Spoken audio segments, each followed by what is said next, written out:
Hey everyone, tonight we're diving into medieval psychology, the ancient discipline built on confidently deciding what was wrong with you, and then bleeding about it. Before you settle in, take a second to like the video and subscribe, only if you genuinely enjoy what I do here. And tell me in the comments where you're watching from and what time it is for you. I always find it fascinating to see how many corners of the world are awake with us. In medieval psychology, sadness wasn't considered an emotion. It wasn't grief. It wasn't stress. It definitely wasn't a perfectly reasonable response to living in a damp hut while everyone you knew slowly died from preventable causes. No, sadness was a fluid issue. More precisely, it was black bile, a cold, dry, mysterious substance medieval scholars imagined sloshing around inside the body like emotional tar. If you felt gloomy, it wasn't because life was difficult. It was because your internal plumbing had malfunctioned. According to medieval theory, black bile caused melancholy, despair, brooding, and what physicians politely labeled excessive thought. Thinking too much, by the way, was a serious medical warning sign. Medieval psychology looked at introspection and said, absolutely not, that's how bile builds up. The diagnosis was straightforward. Are you sad? Congratulations. You're full of bile. The treatment was even simpler, get rid of the bile. How? Bloodletting, vomiting, laxatives, sweating, starvation, sometimes all of them in a single, ambitious afternoon. Medieval medicine addressed emotional exhaustion by asking, what if we also make you physically miserable and see which one wins? Doctors took this approach very seriously. They observed how often you sighed. They monitored your sleep. They studied whether you stared into the distance a little too thoughtfully. Someone who quietly reflected was considered more dangerous than someone who screamed out loud. Silence meant the bile was settling. Grief was handled the same way. If your spouse died, medieval psychology didn't suggest comfort, community, or time. It recommended a bowl, a blade, and a firm conviction that emotions should be drained like spoiled wine. Creative people were especially doomed. Poets, artists, scholars, anyone who enjoyed thinking, were seen as prime candidates for melancholy. Creativity was acceptable only in small doses. Too much imagination led to bile buildup, which led to sadness, which led to treatment, which often led to death. A remarkably efficient system. And here's the best part. If you survived the treatment, the doctor declared it a success. If you didn't, the problem was technically solved. Either way, medieval psychology congratulated itself. In a strange way, turning sadness into a physical substance made it feel manageable. You might not understand your emotions, but you could remove them. You couldn't heal the mind, but you could weaken the body until it stopped complaining. The problem, of course, is that sadness isn't a liquid. Black bile doesn't exist, and draining someone's blood doesn't cure despair. But medieval psychology didn't know that, and it was extremely confident anyway. After deciding that sadness was a fluid problem, medieval psychology made another bold discovery. Thinking itself was dangerous. Not dangerous in a philosophical sense, but dangerous in the very real way your brain might overheat and ruin your life. Reflection, analysis, and prolonged thought were all classified as health risks. Medieval scholars believed the brain was delicate, soft, moist, and highly sensitive to disturbances. Think too much, and you produced excess heat. That heat dried the brain. A dried brain led to madness. And madness, naturally, led to consequences that often involved chains. So medieval psychology recommended moderation in all intellectual activity. You were encouraged to think just enough to do your work, say your prayers, and avoid asking follow-up questions. Curiosity was allowed briefly, then watched carefully. Scholars warned that excessive studying, reading late at night, or concentrating too intensely could cause mental collapse. Imagine being told that learning Latin was medically unsafe. Medieval psychology essentially looked at education and said, careful, that's how it begins. Students were advised to take breaks from thinking. Long breaks. Ideally permanent ones. Overworking the mind was believed to drain vital spirits, disrupt the humors, and invite melancholy. In other words, thinking too hard made your bile angry again. Everything always led back to bile. The truly unfortunate were philosophers. Medieval society admired philosophers in theory, but distrusted them in practice. A philosopher who asked too many questions wasn't considered insightful, he was seen as flirting with insanity. If you stared into space too often, people assumed your brain was overheating and quietly rearranging itself. And then there were women. Medieval psychology claimed women were especially vulnerable to thinking-related disorders because their brains were believed to be colder, wetter, and more emotionally reactive. As a result, serious intellectual effort was viewed not just as inappropriate, but as medically irresponsible. Education for women wasn't discouraged solely for ideological reasons, it was discouraged for their own health.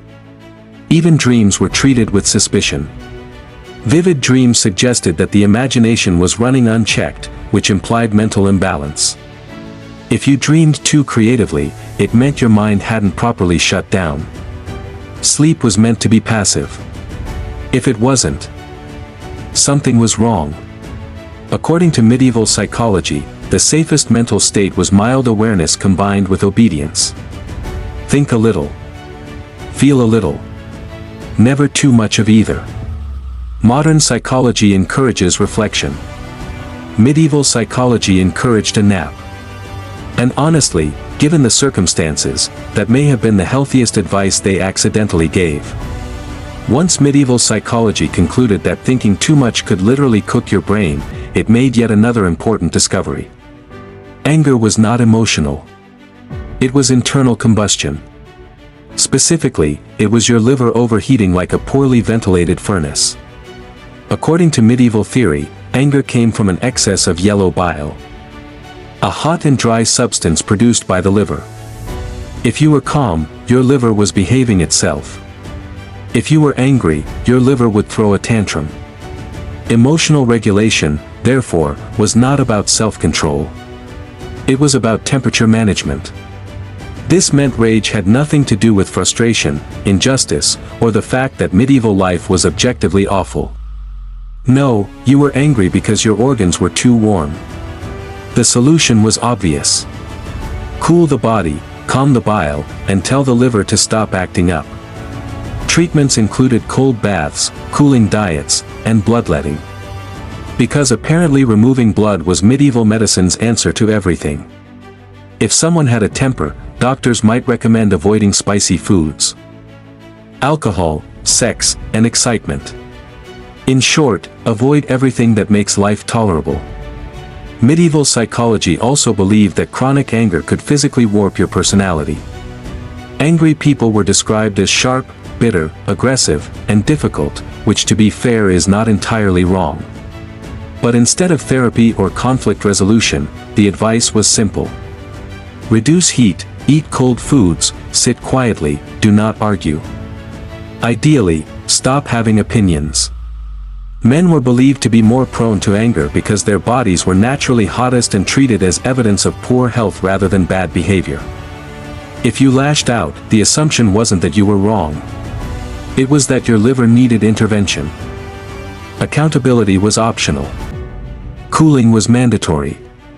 Modern psychology sees anger as a response to stimuli. Medieval psychology saw it as a temperature issue. If only all emotional problems could. This conveniently explained violence while excusing it. Women being colder and wetter were thought to be less angry, unless their moisture levels went wrong, in which case they became hysterical. Medieval psychology was very proud of how neatly it explained everything while understanding nothing. Even righteous anger was discouraged. Excess passion of any kind was dangerous. A man who shouted too much was not standing up for himself. He was medically unbalanced. A woman who expressed anger at all was well. That was a separate problem involving prayer. In medieval courts, anger was sometimes solved with fewer spices and a nice cold bath. After medieval psychology finished blaming sadness on bile and anger on overheated organs, it turned its attention to love and immediately decided that love was not romantic, poetic, or meaningful.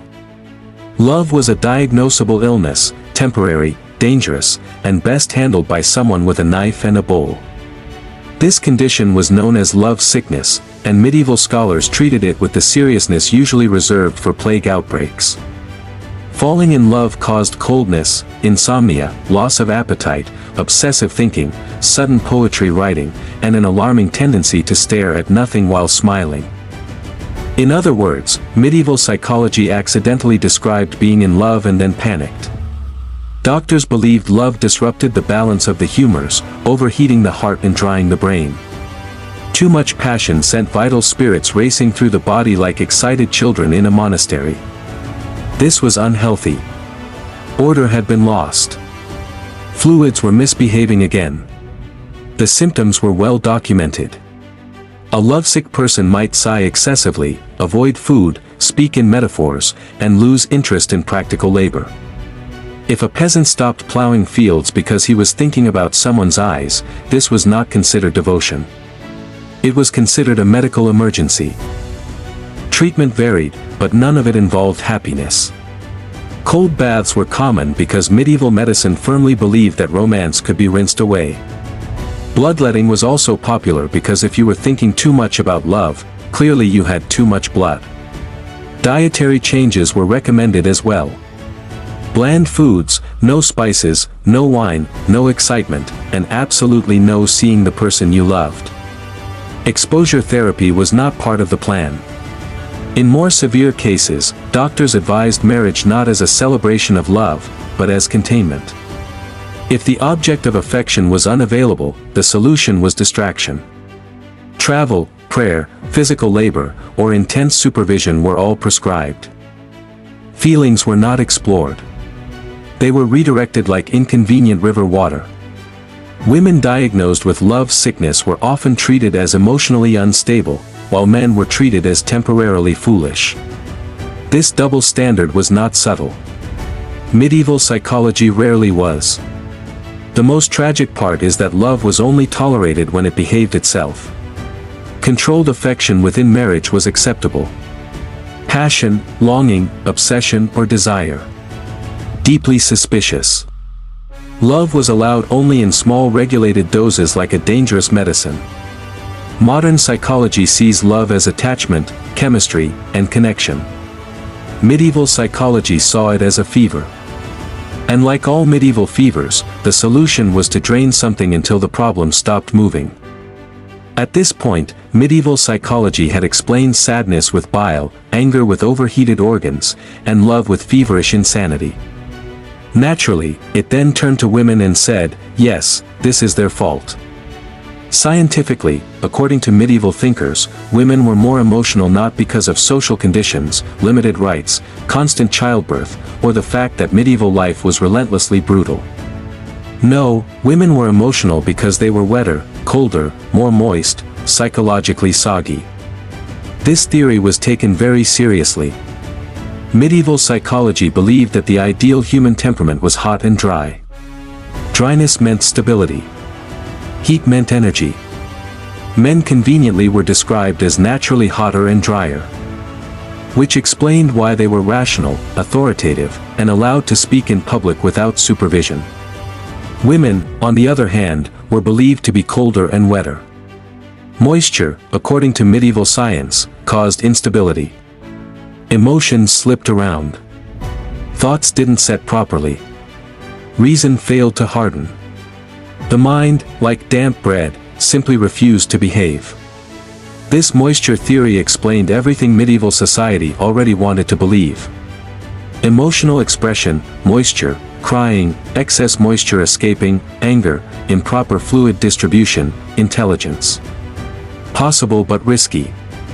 Too much thinking could overheat the already damp brain, which was obviously a problem. As a result, education for women was considered medically questionable. Intellectual activity might imbalance their humors, dry out their moisture, or worse, give them opinions. Medieval psychology framed restriction as protection. "We're not limiting you," they said. "We're preserving your health." Medical texts warned that women needed supervision, moderation, and control to maintain balance. Strong emotions were considered dangerous not because they were powerful but because they disrupted the fragile moisture equilibrium. Emotional regulation was not encouraged. Emotional containment was. Even childbirth reinforced these beliefs. The physical processes of pregnancy and menstruation were interpreted as evidence that women were governed by fluids.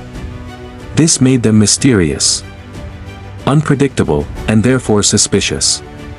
Psychology became an excuse for social hierarchy. What medieval scholars never considered was that maybe women were emotional because their lives were constrained, dangerous, and exhausting. That idea would have required thinking, and thinking, as we've established, was dangerous.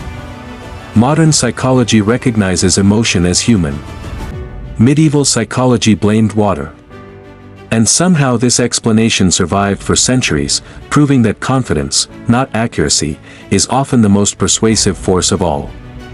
Once medieval psychology finished blaming emotions on fluids, temperature, and dampness, it turned its attention to dreams and immediately decided that the brain could not possibly be responsible. Dreams were not random. They were not memory fragments. They were not the result of stress, digestion, or that questionable cheese you ate before bed. Dreams were messages. The only question was messages from whom? According to medieval thinkers, dreams could come from God, angels, demons, the stars, your bodily humors, or your dinner. Sometimes all at once. Interpretation was everything. A dream wasn't something you experienced. It was something you needed to decode before it ruined your life. Pleasant dreams were suspicious. Why was your mind so relaxed? What were you forgetting to repent for? Nightmares, on the other hand, were very useful. They could indicate sin, spiritual attack, demonic influence, or internal imbalance. Medieval psychology loved dreams because no matter what happened, it was definitely your fault. Medical texts explain dreams as vapors rising from the stomach to the brain during sleep. If those vapors were heavy, you had dark dreams. If they were light, you had pleasant ones. If they were chaotic, you were ill. This meant digestion was not just important for health. It was shaping your subconscious. Dream interpretation manuals became wildly popular. These books listed symbols and their meanings with impressive confidence. Snakes meant betrayal. Fire meant passion or damnation. Falling meant moral weakness. Teeth falling out meant something bad. It was never good. Dreams were rarely interpreted as neutral. Medieval psychology didn't believe in neutral mental experiences. Monks took dreams especially seriously. A single vivid dream could lead to days of prayer, fasting, and anxiety. Dreams were treated as evidence of temptation, evidence of divine testing, evidence that your mind was not under proper control. Even erotic dreams were considered moral failures despite happening while unconscious.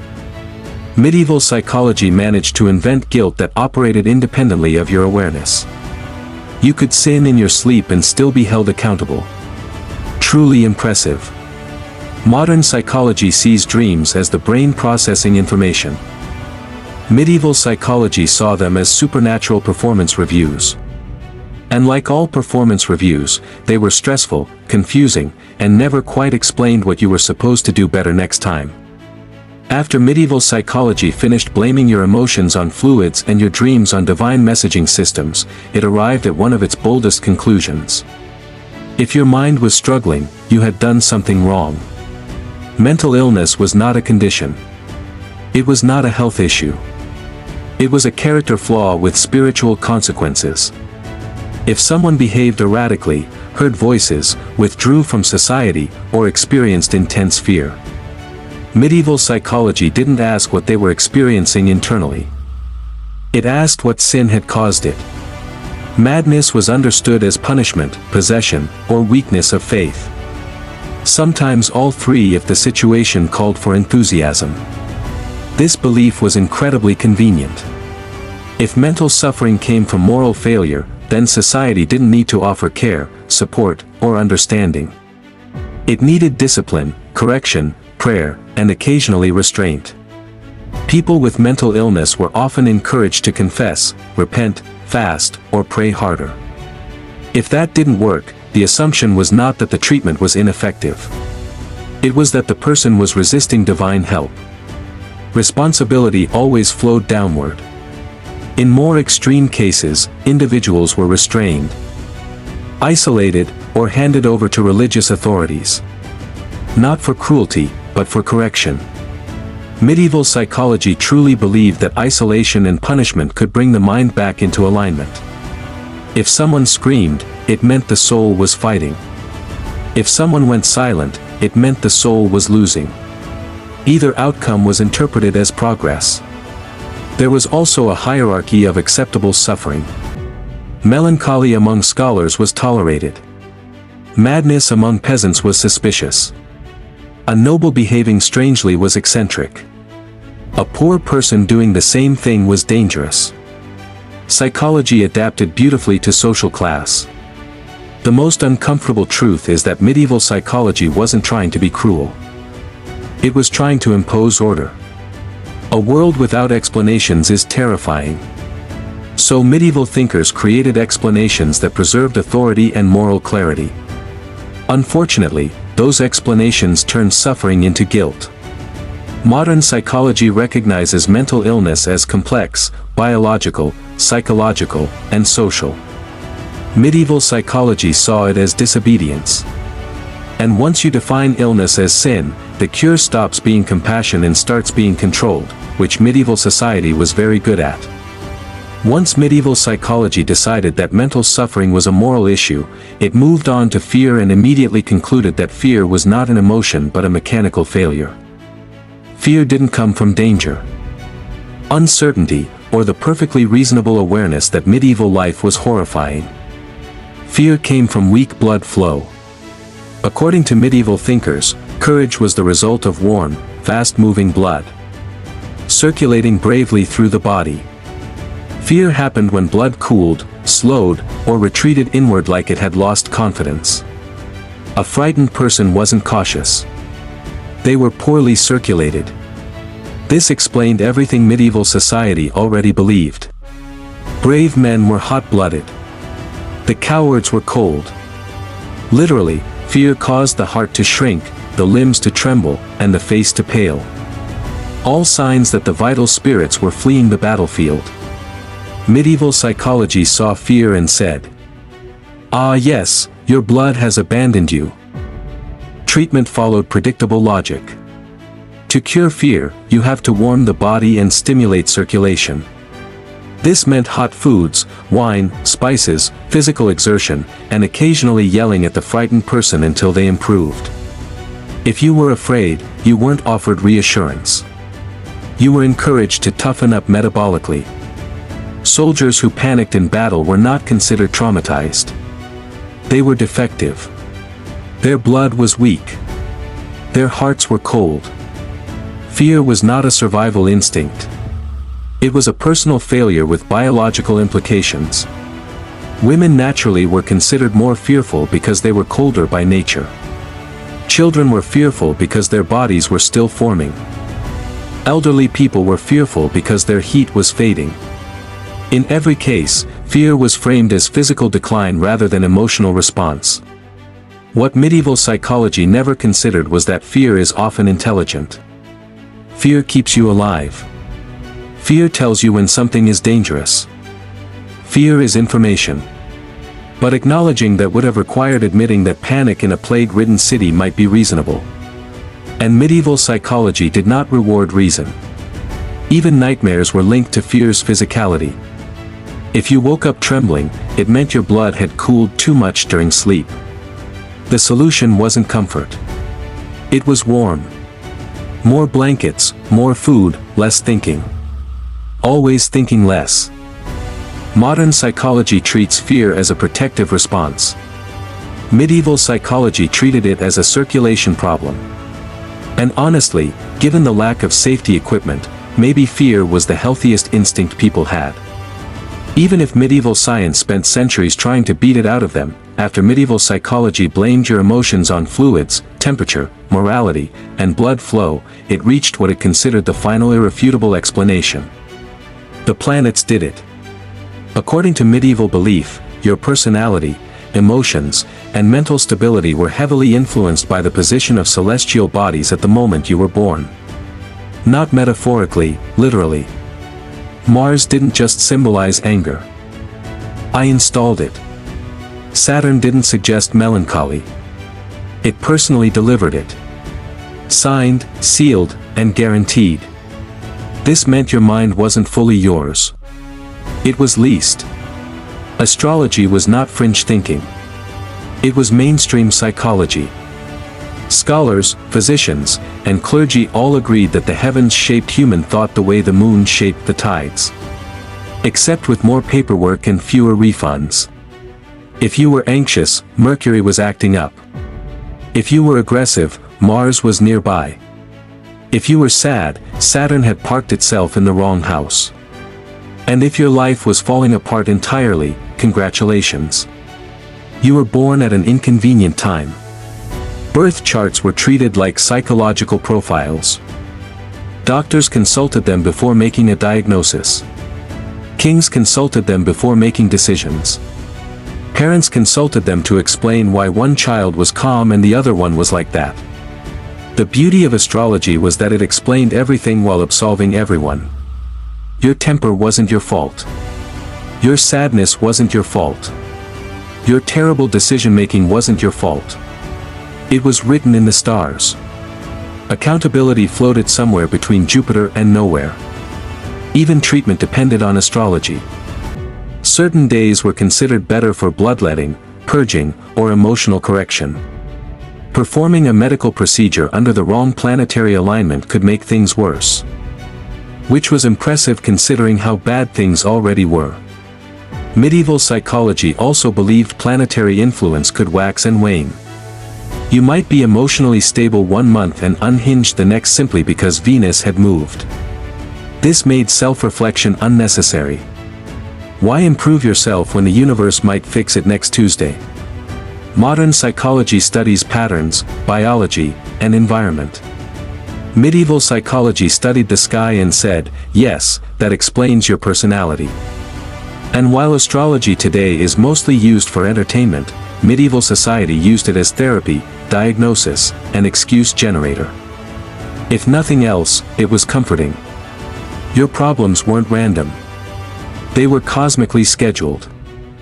After medieval psychology outsourced your personality to the planets, it decided to take a look inside the human head without actually opening it, of course, and announced another breakthrough. The brain is a building, a very small, very damp building with designated rooms for thinking. According to medieval scholars, the brain was divided into compartments or cells, each responsible for a different mental function. Memory lived in one chamber. Imagination lived in another. Reason occupied the front because obviously reason wanted a window. If one room malfunctioned, that explained everything. This model was taken extremely seriously. If you forgot things, your memory chamber was weak. If you hallucinated, your imagination room was unsupervised.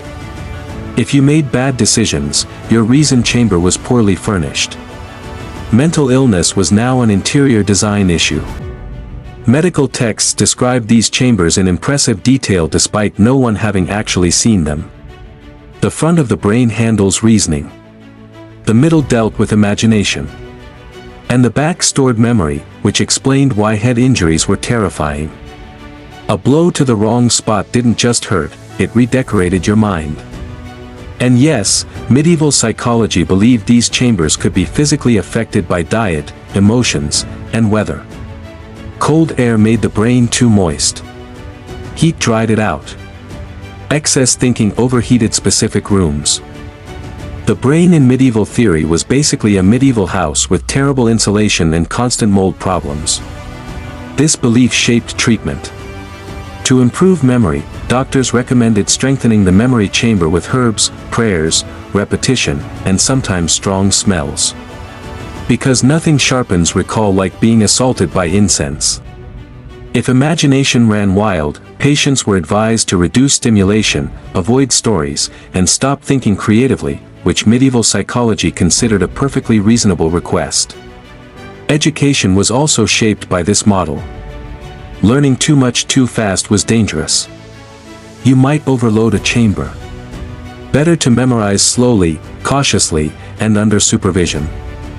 A mind bursting with knowledge was not impressive. It was structurally unsound. Modern neuroscience maps networks and processes. Medieval psychology drew floor plans. And while the idea of mental rooms sounds ridiculous now, it gave medieval thinkers a sense of control. If the mind had structure, it could be managed. If it could be managed, it could be corrected. Even if the blueprint was completely imaginary, after medieval psychology carefully explained where your memories were stored and which room imagination was misbehaving in, it turned its suspicious gaze toward happiness and immediately decided that too much joy was a medical risk. Yes, being happy was fine. Being very happy is deeply concerning. According to medieval thinkers, intense joy overheated the heart. And an overheated heart was dangerous. The heart, remember, was not just a pump. It was the emotional command center. If joy became excessive, the heart expanded, spirits rushed, balance collapsed, and sudden death politely showed up uninvited. This meant medieval psychology genuinely warned people against excitement. Sudden good news was risky. Laughter needed moderation. Celebration requires restraint. If someone experienced overwhelming happiness, doctors advised calm, rest, and emotional cooling because joy, left unchecked, could kill you faster than sadness ever did. And medieval texts were full of examples meant to terrify readers into emotional moderation. Stories of people who laughed themselves to death, people who collapsed from excitement, people who received wonderful news and immediately expired. Whether these stories were exaggerated, misunderstood, or completely fictional did not matter. They were cited confidently, and confidence was medieval psychology's strongest instrument. Even love-related happiness was dangerous. Too much delight in romance could weaken the body. Passion stirred spirits too aggressively. A joyful heart was a reckless heart. The safest emotional state, according to medieval wisdom, was calm contentment with a light sprinkle of concern. This belief made emotional restraint virtuous. A composed person was healthy. A visibly joyful person was suspicious. Someone laughing loudly in public was either drunk, sinful, or moments away from collapse. Monastic life reinforced this idea. Excess emotion, joy included, disrupted spiritual focus. Smiling too much could indicate pride. Laughter might invite temptation. Medieval psychology quietly suggested that serenity was the only safe emotional speed. Modern psychology encourages joy, connection, and emotional expression. Medieval psychology encouraged emotional cruise control. And in a world where happiness could be taken away at any moment by disease, famine, or war, perhaps distrusting joy felt logical. If you never let yourself feel too happy, you never risked losing it. It wasn't optimistic. It was emotional risk management. And medieval psychology was very, very risk-averse, especially when it came to smiling too hard. After medieval psychology decided that too much happiness could kill you, it turned its attention to children and made another confident conclusion. Children were not fully human yet, not metaphorically, literally incomplete, like unfinished furniture that hadn't been set properly. Medieval thinkers believed children were governed almost entirely by moisture. Their bodies were soft, wet, and unstable. Their minds were even worse. A child's brain, according to medieval psychology, had not hardened enough to support proper reason. This explained everything from tantrums to curiosity to the fact that children asked inconvenient questions. Children weren't seen as developing psychologically. They were seen as lacking structure. Their thoughts slipped. Their emotions overflowed. Their attention wandered. None of this was considered normal development. It was considered evidence of deficiency. As a result, emotional expression in children wasn't explored or nurtured. It was corrected. Loud laughter, excess spirits, crying, weak control, fear, cold blood, curiosity, and dangerous thinking. Childhood was not a stage to be understood. It was a condition to be managed. Education reflected this belief. Learning was heavily focused on memorization and obedience. Imagination was discouraged because it strengthened the wrong brain chamber. Too much play was wasteful. Too much questioning was suspicious. A good child was quiet, compliant, and emotionally restrained. Essentially, a small adult with worse coordination. Discipline was harsh, not because medieval parents were uniquely cruel, but because psychology supported it. If children were unstable, then firmness created structure. Pain was instructional. Fear was corrective. Affection was optional. Even affection itself was treated cautiously. Too much warmth might spoil a child's temperament. Too much comfort might prevent the humors from settling properly. Medieval psychology believed resilience came from restraint, not support. And because children were seen as unfinished, their emotions were rarely taken seriously. A child in distress wasn't anxious or overwhelmed. They were misaligned. The solution was correction, not conversation. Modern psychology sees childhood as foundational. Medieval psychology saw it as a problem to survive. Children weren't encouraged to grow emotionally. They were expected to harden. And in a world that demanded endurance above all else, medieval psychology believed it was doing them a favor, even if it never once asked how the children felt about it. After medieval psychology decided children needed hardening rather than nurturing, it turned to adults and announced another solution to mental distress. Stop talking. Silence, according to medieval thinkers, was not just polite. It was therapeutic. Words stirred the mind. Thoughts followed words. Emotions followed thoughts. And emotions, as we've established, were dangerous, damp, overheated, morally suspicious, and probably full of bile. Therefore, silence was medicine. Monastic psychology perfected this idea. Monks believed that speech scattered the mind while silence gathered it back into order. Talking too much weakens the reason. Joking was risky. Complaining was spiritually corrosive. Silence allowed thoughts to settle, humors to calm, and the soul to stop doing whatever it had been doing wrong. Even outside monasteries, medieval psychology encouraged restrained speech. A quiet person was considered wise. A talkative person was considered unstable. Someone who spoke passionately or emotionally was not expressive. They were imbalanced. Excess words meant excess thought, and excess thought led directly back to madness. Silence was especially recommended for people experiencing distress. Feeling anxious? Be silent. Feeling sad? Be silent. Feeling angry? Definitely be silent. Medieval psychology believed that speaking about emotions amplified them. Much like blowing on a fire, suppressing thoughts wasn't repression. It was maintenance. This belief also made silence a moral virtue. Quiet people were disciplined. Loud people were suspected. Speaking out, especially against authority, wasn't framed as dissent. It was framed as psychological instability. If you objected too strongly, perhaps your humor was acting up. Women were encouraged towards silence more than men. Emotional speech was seen as proof of instability, and silence was framed as protection. Medieval psychology didn't silence people by accident. It medicalized silence. And to be fair, silence sometimes helped. In a chaotic, noisy world, quiet moments probably did calm the mind. But medieval psychology didn't stop there. It didn't recommend balance. It recommended suppression. Modern psychology encourages expression, reflection, and communication. Medieval psychology encouraged quiet obedience. Silence wasn't about understanding yourself. It was about containing yourself. And in a society obsessed with order, silence was the most efficient mental health tool they had. Even if it solved nothing and taught people to suffer quietly.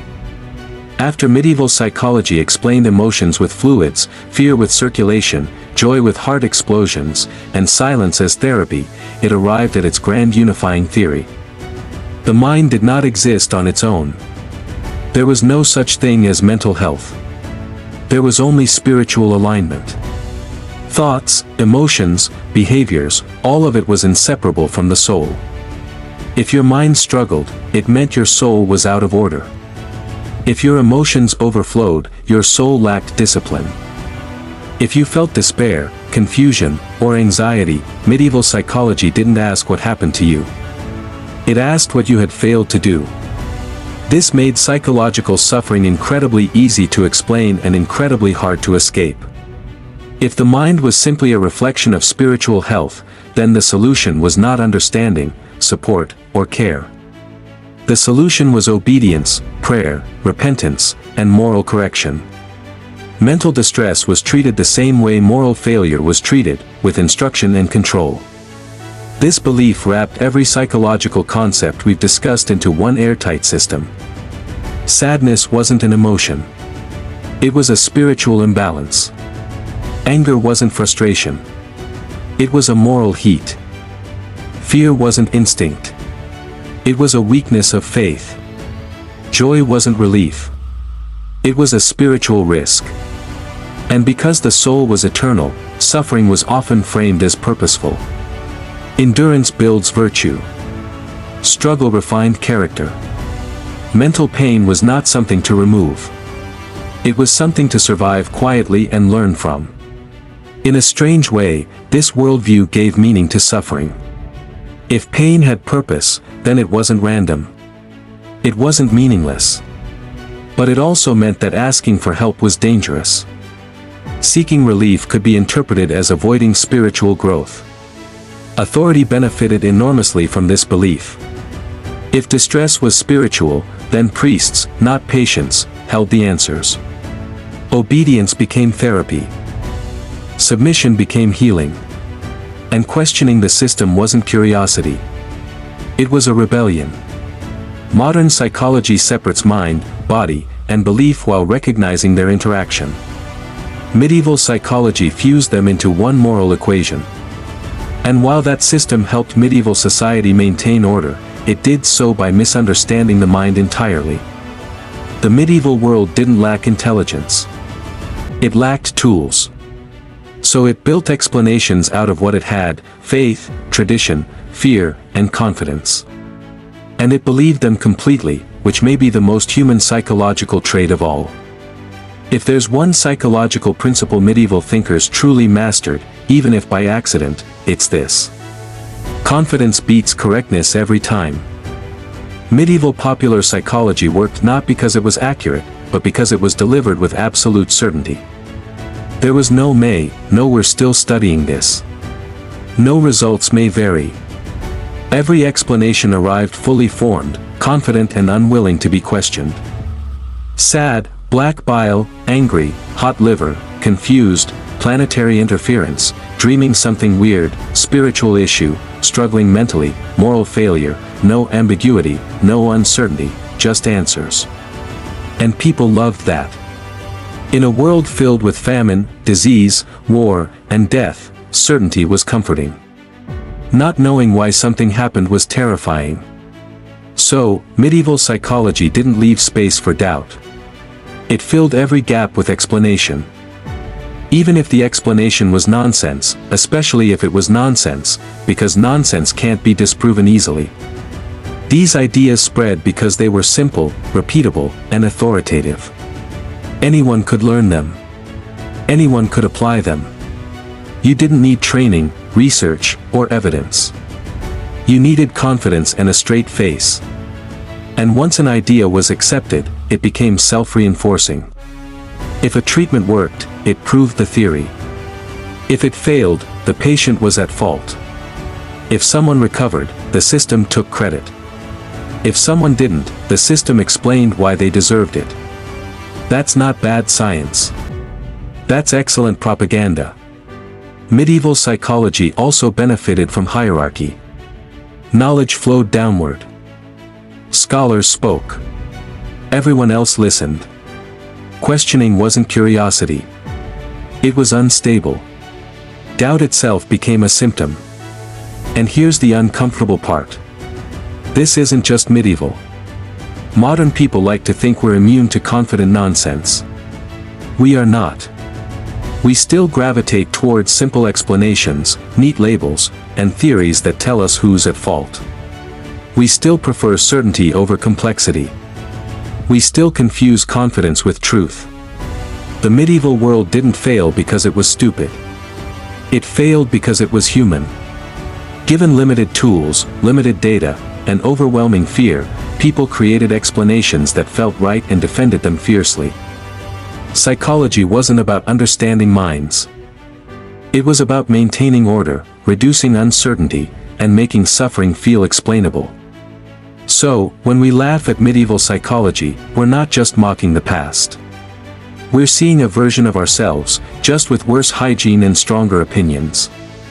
And that might be the most psychologically accurate conclusion medieval science never meant to reach. In the 3rd century before Christ, the Adriatic Sea was not a peaceful stretch of blue water connecting friendly ports. It was a contested highway of warships, merchant convoys, and coastal strongholds where power belonged to whoever could control the waves. Along its eastern shore lay a rugged land of mountains, islands, and fiercely independent tribes whose strength came not from vast armies, but from the sea itself. It was into this maritime world that Teuta of Syria rose to power. Teuta did not inherit a quiet throne. She became regent after the sudden death of King Agron, ruling on behalf of his young son, Pine. To outsiders, especially the Greek city-states and the rising Roman Republic, this arrangement looked fragile. A woman in command governing a warrior associated the foundations of Syrian power, ships, sailors, and dominance of the Adriatic coast. Under her reign, Syria did not pause or hesitate. It expanded. The Syrian navy grew more organized and more aggressive. Fast light vessels patrolled the coastline and island chains, striking merchant ships and enemy ports with precision. To the Syrians, these actions were not criminal piracy, but an accepted extension of maritime warfare. Control of the sea meant survival, wealth, and leverage. Teuta defended this worldview fiercely, refusing to distinguish between raiding and rule. From her coastal strongholds, Teuta governed not as a ceremonial figure, but as a naval commander. She delegated authority to trusted captains, fortified ports, and encouraged the continuation of seaborne raids that filled Syrian coffers and kept rival powers uneasy. Her rule signaled continuity, not weakness. What truly unsettled her neighbors was not just the raids, but the confidence behind them. Teuta acted like a sovereign who expected obedience, not permission. She ruled as if the Adriatic already belonged to her, and in many ways it did. For a brief but decisive moment, Syria was no longer reacting to larger powers. Under Teuta, it was challenging them directly, ship by ship, wave by wave. Teuta's power rested on a principle that terrified her neighbors and unified her people. The sea obeyed Iranian law, not foreign complaints. Along the Adriatic coast, generations of Syrians had lived by maritime raiding. Ships were tools of survival, and taking cargo from passing merchants was considered no different from taxing land routes or seizing enemy livestock. When Teddy known for raiding and seafaring seemed unlikely to last. Yet those assumptions revealed more about foreign prejudice than Ya'ian reality. Syrian society was accustomed to strong leaders who proved themselves through action rather than lineage alone. Teuta understood this instinctively. Instead of softening Agron's policies or retreating into diplomacy, she assumed regency. She did not attempt to reform this tradition. She formalized it. Rather than treating raids as uncontrolled acts of banditry, Teuta allowed local commanders wide autonomy at sea. Captains operated under the understanding that success brought reward, failure brought punishment, and loyalty to the crown was non-negotiable. This system created a ruthless but effective naval culture. Syrian ships became faster, bolder, and more coordinated. Coastal cities that resisted were harassed. Those that cooperated were left untouched. To Greek merchants and Roman traders, this distinction meant little. Their ships were still boarded, their crews threatened, and their cargo seized. Complaints began to flood diplomatic channels, especially from Rome, which was just beginning to look eastward across the Adriatic. Roman senators labeled these actions piracy, a word loaded with moral outrage and political justification. The Teuta rejected the label entirely. When Roman envoys arrived to demand restraint, they expected negotiation. What they encountered instead was a ruler who spoke from a position of strength. Teuta reportedly argued that Urian custom did not forbid private citizens from taking wealth at sea. The state was not responsible for the actions of individual sailors.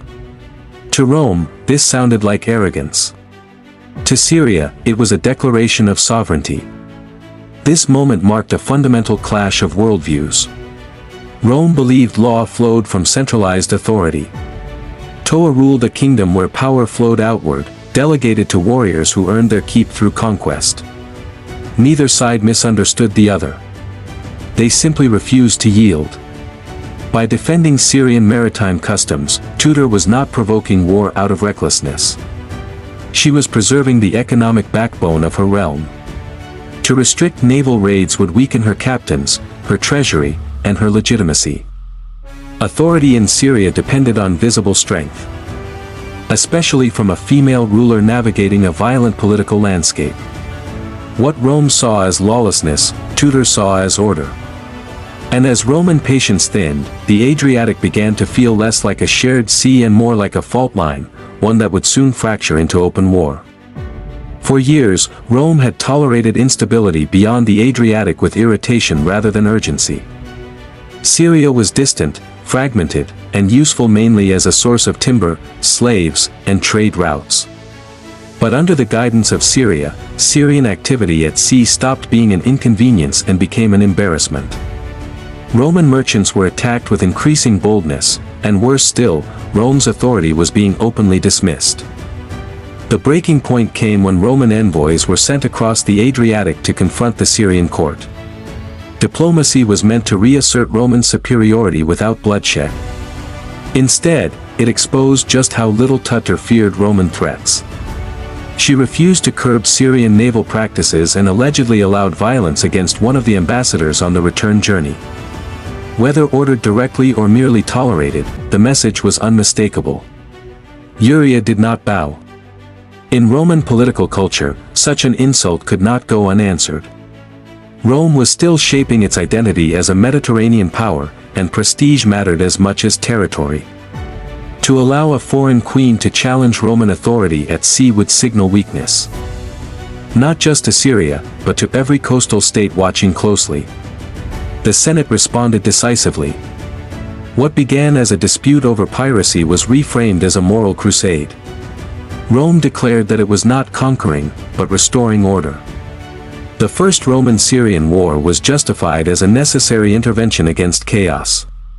Even though Rome had little experience with large-scale naval campaigns in the Adriatic for Teuta, Rome's declaration of war was not unexpected. She had ruled long enough to know that power invites confrontation. Illyria was not defenseless. Its coastline was dotted with fortified cities, its sailors experienced fast strikes and retreats, and its knowledge of local waters unmatched. The Adriatic was still Urian territory, at least for now. However, Rome brought something Syria lacked: overwhelming resources and relentless organization. Roman fleets crossed the sea with clear objectives, targeting coastal strongholds one by one. Cities that had once relied on Syrian protection began to waver, calculating survival over loyalty. The war marked a turning point. For the first time, Teuta faced an enemy that could not be intimidated by reputation alone. The Adriatic was no longer just a battlefield of ships and raids. It had become the front line of a struggle between two visions of power, and only one of them would ultimately dominate the sea. When Roman fleets began appearing along the Adriatic shoreline, the war ceased to be an abstract threat and became a daily reality. Ports that once thrived on Syrian protection now faced a brutal choice. Resist Rome and risk destruction, or defect and survive. For the Teuta of Syria, this was the most dangerous phase of her rule because naval power alone could not guarantee loyalty on land. Rome advanced methodically. Instead of chasing Syrian raiders at sea, Roman commanders targeted coastal cities, cutting away the infrastructure that supported Teuta's fleet. One by one, strongholds fell or surrendered. Some cities were taken by force. Others opened their gates without a fight, hoping Roman protection would be more predictable than Syrian dominance. Teuta responded in the way Urian rulers always had, by relying on speed, intimidation, and geography. Her ships continued to strike Roman supply lines, harassing fleets and disrupting communications. Narrow channels, rocky shores, and hidden harbors favored Syrian sailors who knew every inlet and current. Roman ships, heavier and less agile, struggled in these unfamiliar waters.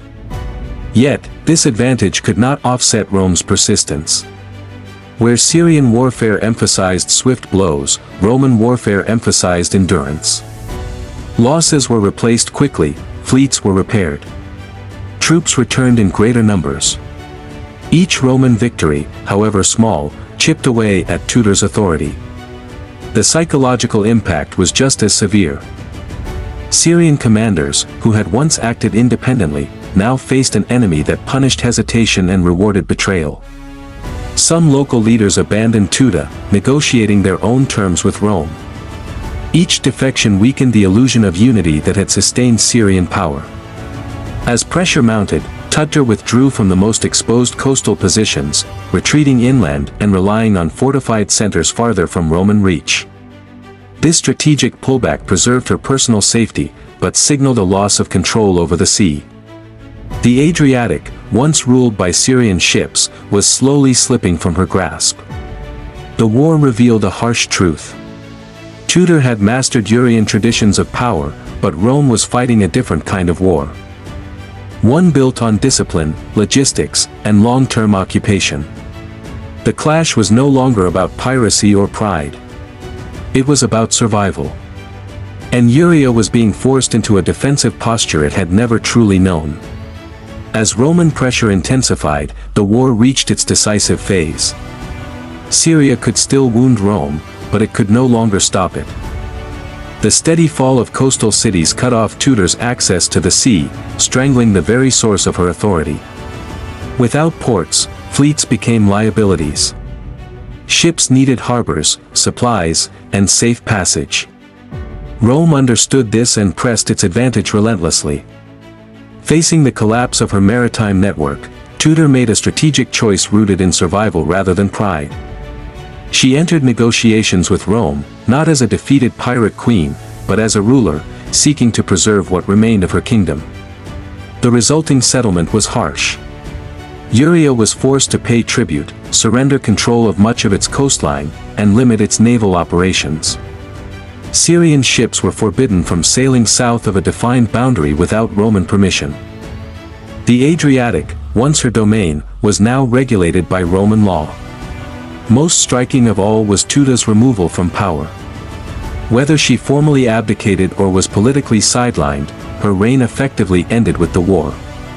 Rome installed client rulers more willing to comply with its demands, ensuring Syria would never again challenge Roman shipping with the same confidence. Yet defeat did not erase Teuta's legacy. Rome had won militarily, but it had not silenced the message of her rule. For the first time, Rome had fought a war triggered not by conquest alone, but by resistance to a female sovereign who refused to be intimidated. Roman historians later portrayed her as reckless and arrogant, framing the conflict as a necessary lesson in order. But beneath that narrative lay an uncomfortable truth. Teuta had forced Rome to take Syria seriously. Even in loss, she reshaped the balance of power. The war marked Rome's first major intervention east of the Adriatic, opening the path for future expansion into the Balkans and Greece. Syria became a testing ground for Roman imperial policy, a place where Rome learned how to dominate maritime regions through control rather than annihilation. Teuta disappeared from the historical record after her fall, but her shadow lingered. She had ruled at the edge of the empire and refused to retreat quietly. Though stripped of her fleet and crown, she left behind a warning etched into Roman memory. The sea was never truly tamed, and those who challenged it could force even Rome to act. With Teuta removed from power, Rome did what it always did after victory. It seized control not only of territory, but of the narrative. Roman historians, senators, and later chroniclers framed the First Roman-Illyrian War as a civilizing mission. Syria was portrayed as lawless, its sailors as pirates, and its queen as an unstable ruler who needed to be put in her place. This version of events would dominate surviving sources for centuries. In Roman accounts, Teuta of Illyria appears less as a sovereign and more as a cautionary tale. She is described as arrogant, impulsive, and incapable of governing responsibly. Her defense of Illyrian maritime customs was twisted into evidence of moral failure. By reducing her rule to personality flaws, Rome avoided acknowledging the legitimacy of Syrian power or the effectiveness of her leadership. What these sources rarely admit is how seriously Rome took her. The Senate did not mobilize fleets and legions against figures it considered insignificant. Rome crossed the Adriatic because Teuta's policies disrupted trade, challenged authority, and exposed Roman vulnerability at sea. In practical terms, she forced Rome to adapt to build a stronger naval presence and to rethink how it managed maritime frontiers. The rewriting of her image served a political purpose. By casting Teuta as reckless, Rome justified future interventions. Any resistance could now be labeled piracy. Any defiance could be framed as chaos requiring Roman order. Syria became an example, a warning to other coastal powers that independence would be punished and remembered unfavorably. Yet the very hostility of Roman writing preserves Teuta's importance. If she had been weak, she would have been ignored. Instead, she became a symbol of disorder precisely because she had disrupted Rome's sense of control. Her gender amplified this reaction. A woman exercising naval authority unsettled Roman expectations, making it easier to reduce her to caricature rather than confront the implications of her rule. Outside Roman texts, Illyrian voices are almost entirely lost. What remains must be read between the lines of hostile sources. There, a different figure emerges. A regent who protected her kingdom's economy, enforced tradition, and ruled decisively in a brutal geopolitical environment. Rome may have written the surviving history, but it did not erase Teuta's impact. Even in distortion, her presence endures, etched into Roman memory as a ruler strong enough to demand explanation, condemnation, and justification long after her fall. Stripped of her throne and written into history by her enemies, Teuta might have faded into obscurity. Instead, her story endured precisely because it defied expectations. In a Mediterranean world dominated by male generals and kings, Teuta of Syria stood out as a ruler whose authority rested on the sea, not on dynastic ceremony or domestic influence. Naval power in the ancient world was rare and difficult to maintain. It required skilled sailors, constant resources, and intimate knowledge of coastal geography. The Teuta commanded all three. Her leadership was not symbolic. She governed fleets, directed campaigns, and enforced maritime policy across a fractured coastline. Few rulers of her era, male or female, exercised such direct control over naval warfare. What made Teuta exceptional was not simply that she ruled, but how she ruled. She did not attempt to adopt foreign customs or soften Syrian traditions to appease outsiders. Instead, she leaned into local values of autonomy, strength, and seaborne dominance. Her authority flowed from action, not rhetoric. Captains followed her because she protected their way of life and rewarded success. Her gender, however, ensured that her rule would be judged differently. Ancient historians struggled to reconcile a woman wielding military authority without framing it as excess or failure. Where male rulers were described as ambitious, Teuta was labeled reckless. Where men were strategic, she was portrayed as emotional. These distortions reveal more about Roman anxieties than Illyrian reality. Yet even within hostile accounts, Teuta's competence is impossible to erase. Rome did not face a disorganized band of raiders, but a coordinated maritime power capable of disrupting trade across an entire sea. The war against Syria was Rome's first step into sustained naval dominance in the eastern Adriatic, and it was Teuta who forced that step. Beyond military history, her reign challenges modern assumptions about ancient leadership. Illyrian society, often dismissed as peripheral, produced a ruler capable of standing against the largest republic of the age. Teuta's authority suggests that power structures in the ancient Balkans were more flexible and pragmatic than later narratives admit. She ruled briefly but decisively. She lost, but not insignificantly. The Teuta did not merely resist Rome. She reshaped the geopolitical map that Rome would later dominate. In doing so, she secured a place not as a footnote, but as one of the ancient world's most formidable maritime sovereigns. Teuta's removal from power did not end Syrian resistance, but it permanently altered its character. After the First Roman-Illyrian War, the Adriatic was no longer a contested frontier governed by local customs. It became a monitored sea, watched, regulated, and increasingly dominated by Rome. The treaties imposed after Teuta's defeat were designed not just to punish, but to prevent any future ruler from rebuilding what she had created. Illyrian ships were restricted in number and movement. Ports that once acted independently were bound to Roman interests through client rulers and garrisons. Trade routes shifted westward, favoring Roman merchants who now sailed with greater security. In practical terms, Rome achieved what it had wanted from the beginning: predictable control of maritime commerce. Yet, this control came at a cost. Rome had learned that the Adriatic was not naturally submissive. It required constant attention, patrols, and intervention. Rebellions flared repeatedly in the decades that followed, proving that Syrian seafaring culture could be suppressed but not erased. Teuta's war had revealed the region's volatility, forcing Rome into a long-term commitment it had not originally planned. For Syria, the post-war era was one of fragmentation. Without a unifying naval authority, local leaders competed for favor and survival. Some collaborated openly with Rome. Others resisted quietly, waiting for opportunities that rarely came. The age of Syrian dominance at sea was over, replaced by cautious coexistence under Roman oversight. Ironically, Teuta's defeat accelerated Rome's transformation into a true Mediterranean power. The war pushed Rome to expand its naval capabilities, refine its maritime strategy, and project authority beyond Italy. What began as a response to Syrian raids became a rehearsal for later conflicts against Carthage, Greece, and the Hellenistic kingdoms. Thus, Teuta's impact outlived her reign. She did not merely lose a war. She forced Rome to grow, adapt, and commit to imperial expansion across the sea. The Adriatic that followed her was quieter, more regulated, but also more Roman. In this way, Teuta shaped the future even in absence. The sea she once ruled no longer answered to Tyrian captains, but it still bore the imprint of the queen who had made Rome cross it in force for the first time. History remembers victors more kindly than challengers.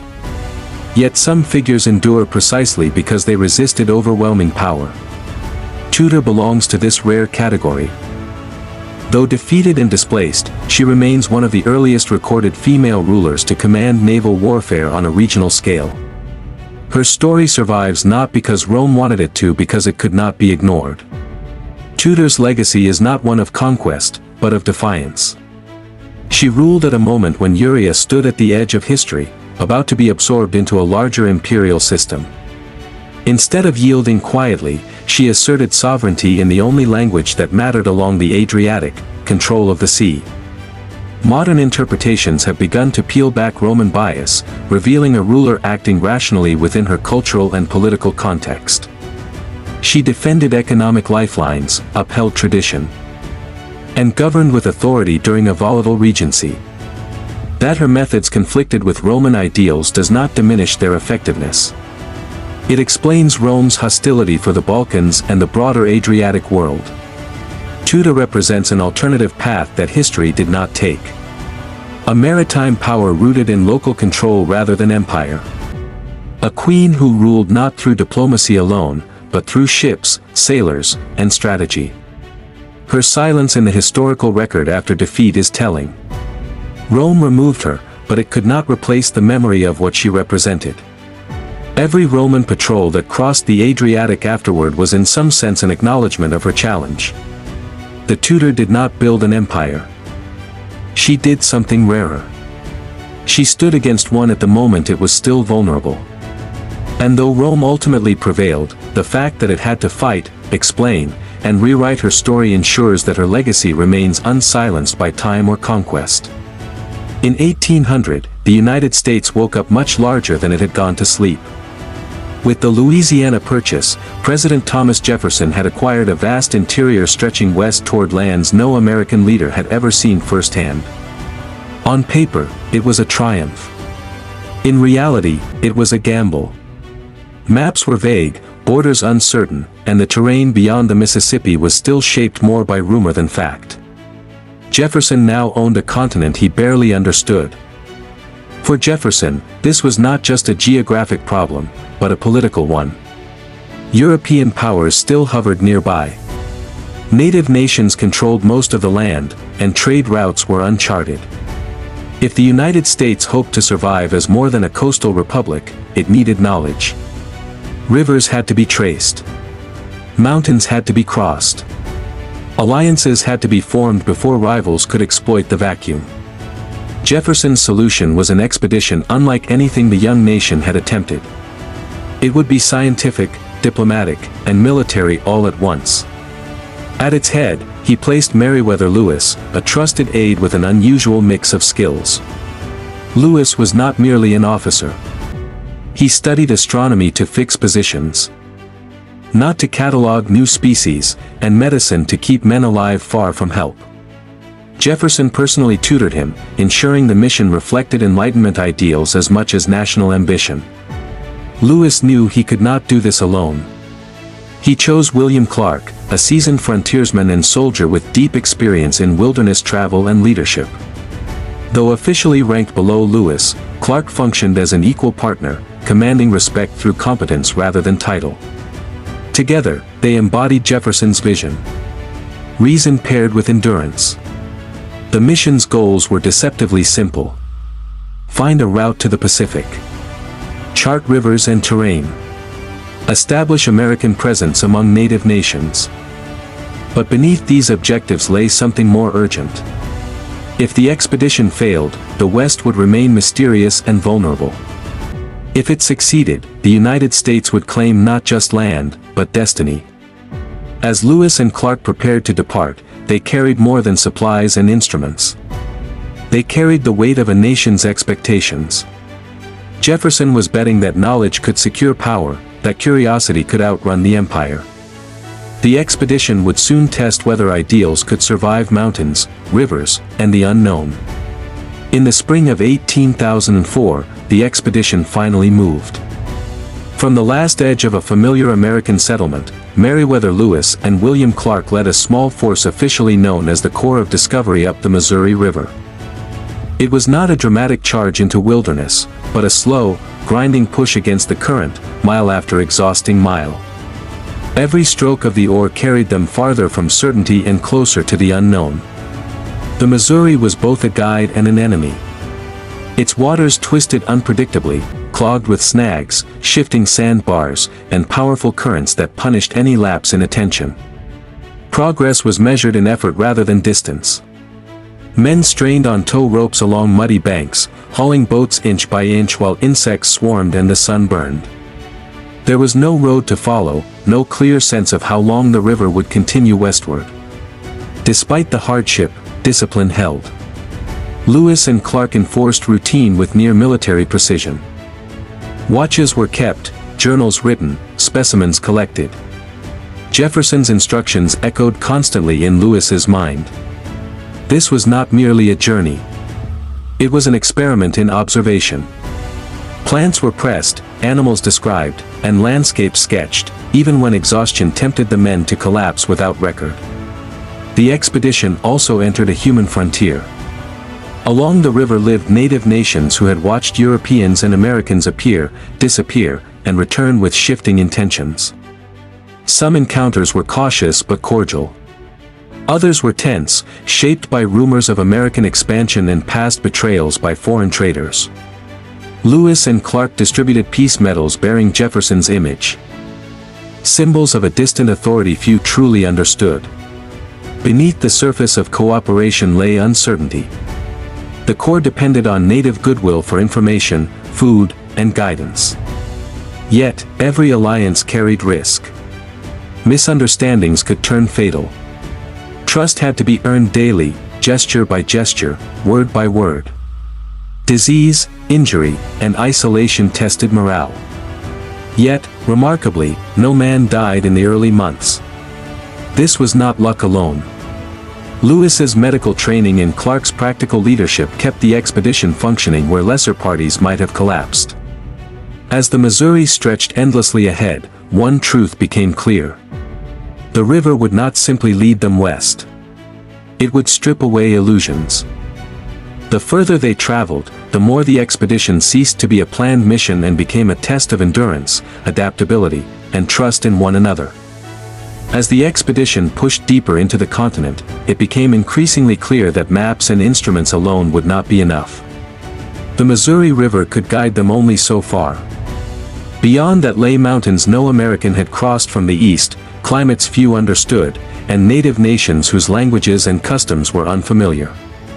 At this critical moment, the expedition gained one of its most important figures, Sacagawea.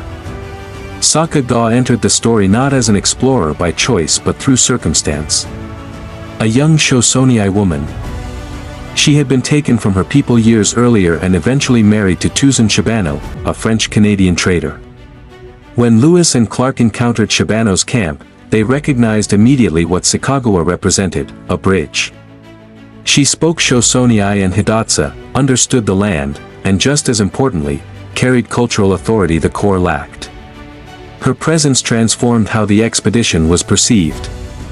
A military unit could provoke suspicion. A group traveling with a woman and her infant son signaled something different. War parties did not bring families. This single detail likely saved the Corps from countless hostile encounters.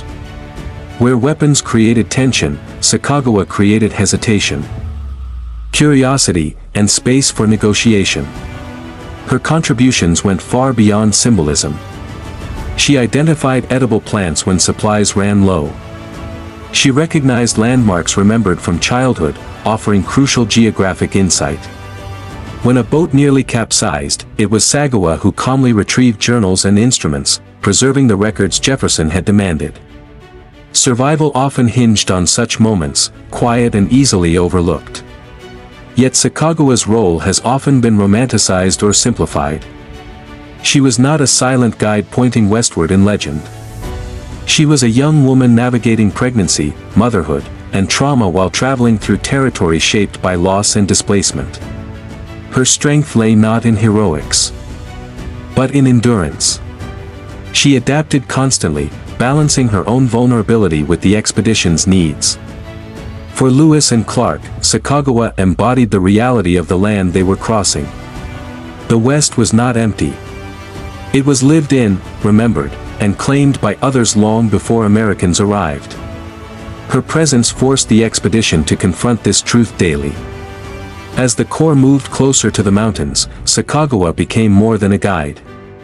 She became a living reminder that survival in the unknown depended not on domination, but on understanding, restraint, and respect for those who already knew the land. By the time the Missouri River began to narrow and strain against rising ground, the expedition understood a hard truth. Water alone would not carry them to the Pacific. Ahead loomed the Rocky Mountains, a barrier far more imposing than anything Meriwether Lewis and William Clark had imagined. From the east the land had risen gradually. From the west it would drop violently. Between them stood snow, altitude, and uncertainty. Crossing the mountains required horses, not boats. This forced the expedition into a delicate dependency on native diplomacy. Without animals, the mission would end where the river did. Here, Sacagawea became indispensable once again. As they approached Shoshone territory, She recognized familiar landscapes and in a moment heavy with emotion, reunited with her own people. Through her, Lewis and Clark secured the horses they desperately needed. Even with horses, the Rockies were unforgiving. Trails were narrow, supplies dwindled, and winter pressed in early. Snow fell deep enough to swallow men and animals alike. Food ran scarce. The Corps was reduced to eating roots, candles, and whatever game could be caught in frozen terrain. Morale wavered as the reality of starvation crept closer. Leadership mattered more than ever. Lewis struggled under the weight of responsibility while Clark's steady presence kept the men moving forward. Decisions were no longer theoretical. A wrong turn meant death. A delayed crossing meant freezing in place. The mountains did not care about Jefferson's ambitions or national destiny. Navigation here relied less on instruments and more on trust. Native guides led them across passes invisible to outsiders. Without this knowledge, the Corps would have been lost. The expedition was no longer charting land for future settlers. It was borrowing survival techniques from people who had lived there for generations. When they finally crossed the continental divide, there was no triumphant moment, no clear sign they had succeeded, just exhaustion, thin air, and the grim understanding that the journey west was only half complete. The Rockies had not defeated them, but they had stripped the expedition down to its core. Beyond the mountains lay rivers flowing toward the Pacific. But the cost of reaching them had been hunger, humility, and the realization that the American West would never be conquered easily. Once the expedition cleared the Rockies, gravity finally worked in their favor. Rivers now flowed west, carrying the Corps away from the mountains that had nearly ended them. Canoes replaced horses, and for the first time in months, movement felt natural rather than forced.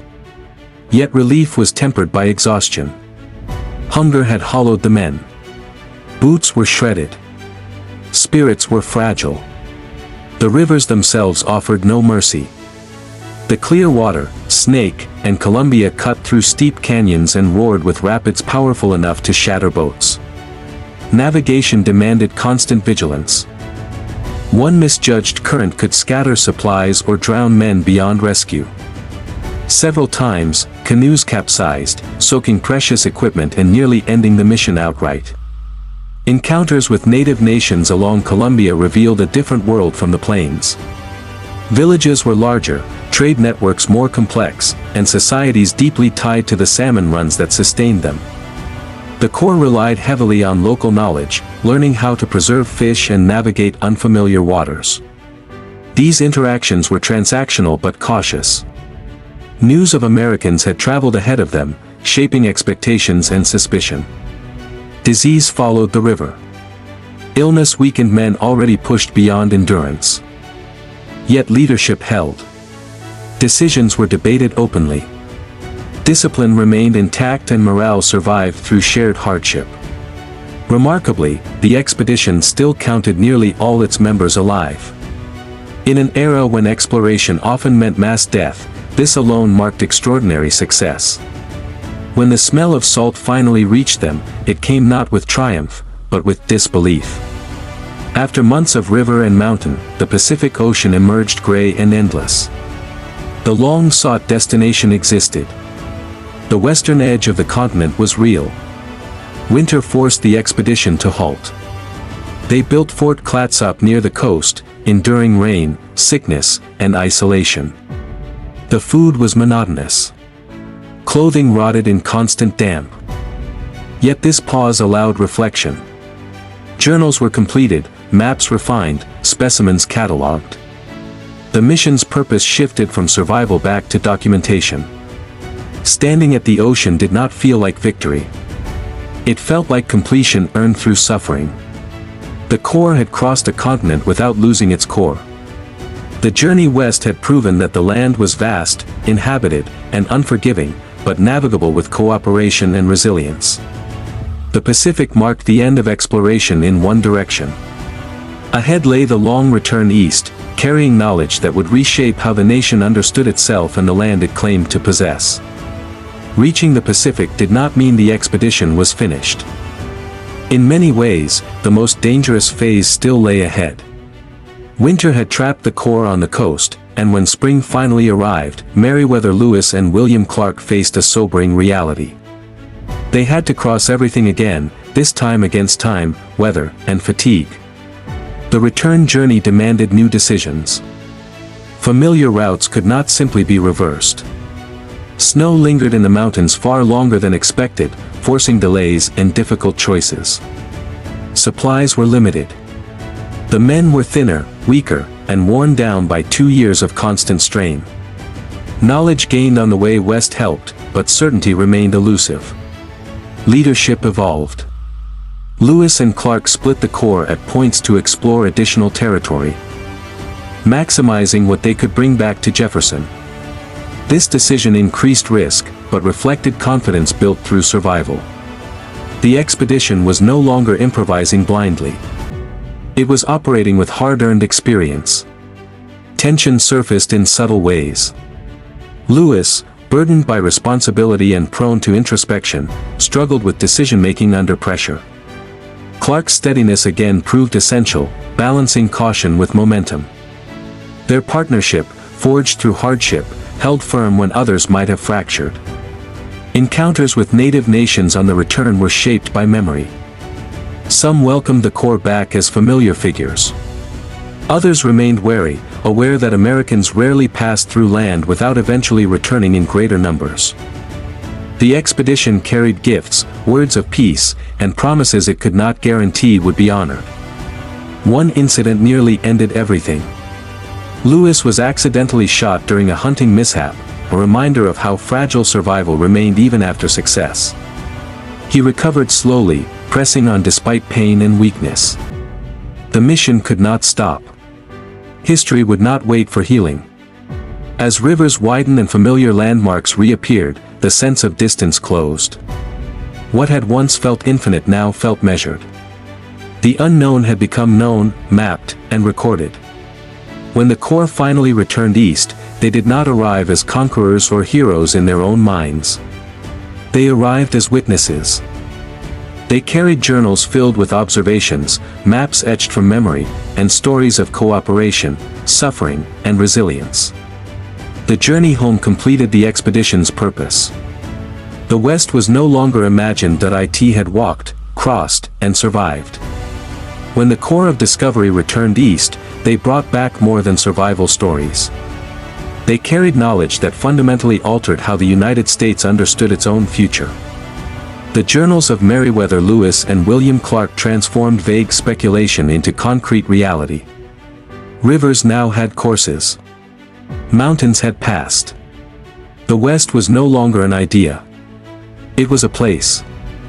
Their records cataloged hundreds of plant and animal species previously unknown to American science. Some were practical discoveries, sources of food, medicine, or trade. Others were simply proof of the continent's biological richness. Jefferson's Enlightenment dream had succeeded. Observation and reason had survived the wilderness. Maps were perhaps the expedition's greatest legacy. Clark's cartography redrew the interior of North America with unprecedented accuracy. These maps would guide traders, soldiers, and settlers for decades. Routes once guessed at were now traced with confidence. The Mississippi was no longer the edge of American knowledge. It was merely the beginning. Yet the information carried consequences far beyond science. The expedition confirmed that westward expansion was possible. Difficult, dangerous, and costly, but possible. This realization accelerated migration, trade, and eventually conquest. What Lewis and Clark documented would soon be followed by roads, forts, and towns. Native nations understood this shift more clearly than most Americans. To them, the expedition was not a neutral act of discovery, but a signal. Knowledge is power, and maps are claims. Though Lewis and Clark often acted with respect, the future their success enabled would not always follow that example. Sacagawa's role within this legacy is especially revealing. She returned quietly to relative obscurity, her contributions long minimized or romanticized. Yet without her knowledge, language, and presence, the expedition's success would have been far less certain. She symbolized cooperation, but also the unequal way history distributes recognition. For Jefferson, the expedition validated his belief that a republic could expand through intelligence rather than brute force alone. For the nation, it sparked confidence bordering on inevitability. The West would be crossed, settled, and claimed. Lewis and Clark had not conquered the continent, but they had unlocked it, and once unlocked, it could never again be closed. The success of the expedition came with a price that was not immediately visible when Meriwether Lewis and William Clark returned as national heroes. In the short term, the journey was celebrated as a triumph of courage, science, and leadership, but the knowledge they delivered did not remain neutral for long. Once the land was mapped, it became reachable. And once it was reachable, it became contested. The expedition unintentionally set events in motion that no single individual could control. Traders followed the routes Lewis and Clark had traced. Then came soldiers, surveyors, and settlers. What had been recorded as geography soon became policy. Rivers turned into borders. Trails became migration corridors.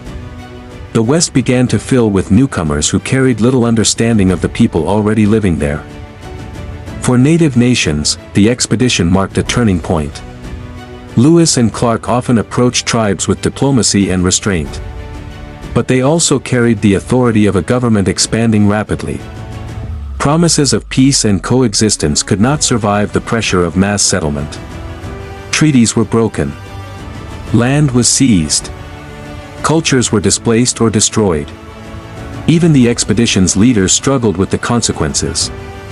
Clark later became a government official overseeing native affairs, a role that placed him at the center of forced relocations he may not have fully anticipated during the journey. Lewis, haunted by responsibility and plagued by personal struggles, died only a few years after returning. His end was marked by isolation rather than triumph. Sacagaw's fate mirrored this imbalance. Though essential to the mission's survival, she gained little lasting reward. Her image would later be transformed into a symbol of national unity, often stripped of the complexity and hardship she endured. The West celebrated her presence while overlooking the cost paid by her people. The expedition proved that exploration is never just about discovery. It is about what follows. Knowledge reshapes power and power reshapes lives. Lewis and Clark opened a door that could not be closed, even if some later wished it could be. Their journey stands as both achievement and warning. It demonstrated what cooperation, planning, and endurance could accomplish, but it also showed how quickly curiosity can become conquest. The Corps of Discovery did not intend to transform the continent forever. Yet, by revealing it, they made transformation inevitable. More than 2 centuries after the Corps of Discovery returned east, the Lewis and Clark expedition continues to echo through American history. It endures not because it was flawless, but because it captured a moment when possibility, ambition, and uncertainty collided. The journey from the Mississippi to the Pacific reshaped how a nation imagined itself and its future. For the United States, the expedition became a foundational myth. It embodied exploration driven by curiosity rather than conquest. Knowledge rather than pure force. Meriwether Lewis and William Clark were remembered as symbols of courage, teamwork, and endurance. Their journals turned wilderness into narrative, allowing Americans who would never travel west to imagine it vividly. Yet, the expedition's true legacy is more complex. It stands at the beginning of a long chain of events that defined the 19th century. Westward expansion, settlement, and conflict all trace part of their origin to the knowledge Lewis and Clark recorded. What began as mapping and diplomacy evolved into migration, displacement, and empire. The story of Sacagawea remains central to how the expedition is remembered today. She has become a symbol of survival and guidance, often celebrated in monuments and currency. Yet her real legacy lies not in symbolism but in reality. She represented the indispensable role of indigenous knowledge in American exploration, a truth long minimized or ignored. The expedition also reshaped how Americans understood nature. It revealed a continent of immense scale, ecological diversity, and difficulty. Rivers did not always lead where expected. Mountains resisted easy crossing. Survival depended on cooperation, adaptability, and humility. These lessons, though learned, were often forgotten in the rush that followed. Lewis and Clark themselves did not profit greatly from their achievement. Fame did not shield Lewis from inner turmoil. Nor did it spare Clark from moral compromise as the nation expanded. Their lives after the journey remind us that history's turning points rarely bring peace to those who live through them. Ultimately, the Lewis and Clark expedition was not just a path across land. It was a threshold moment. It marked the point where the American imagination turned decisively westward. And once that turn was made, there was no going back. Before clothing became a marker of beauty, power, or identity, it served one simple purpose: keeping the human body alive. The earliest garments were not designed to impress or differentiate. They were improvised solutions to heat, cold, wind, sun, and injury. Long before weaving looms or dyes, humans wrapped themselves in animal skins, bark fibers, grasses, and hides stitched together with bone needles and sinew. What you wore depended entirely on where you lived and what the land allowed you to take from it. In cold climates, clothing meant insulation. Thick hides, layered furs, and tightly wrapped garments trapped heat and blocked wind. In hotter regions, clothing took the opposite approach. Loose coverings shaded the skin while allowing air to circulate, preventing overheating and sun damage. The difference between survival and death often came down to how well fabric worked with the climate rather than against it. At this stage, clothing was deeply practical and largely uniform. There was little distinction between what men, women, or children wore beyond size and immediate function. A garment's value was measured by durability and comfort, not appearance. Tiers were patched, hides reused, and garments adapted endlessly. Waste was not an option. As human groups began to settle rather than migrate constantly, clothing slowly changed. Predictable seasons encouraged experimentation. Plant fibers like flax and hemp were twisted into thread. Simple weaving emerged. These developments allowed lighter, more flexible garments that could be repaired and reproduced with greater ease than animal skins alone. Even then, clothing remained closely tied to survival. A poorly made garment meant exposure.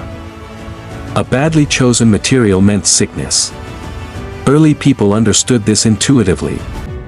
Clothing was part of the same knowledge system as shelter, fire, and food storage. It was not separate from daily life. It was daily life.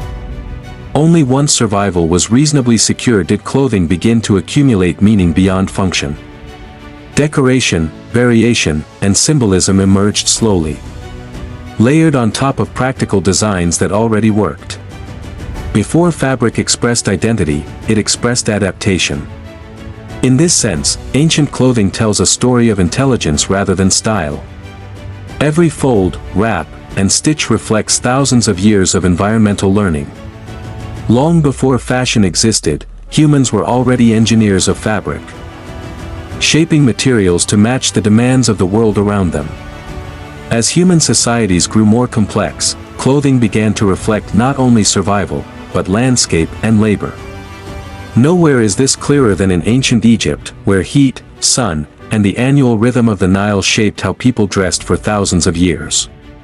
Here, fabric was not chosen for warmth, but for breathability, lightness, and cleanliness. Linen became the defining material of Egyptian clothing.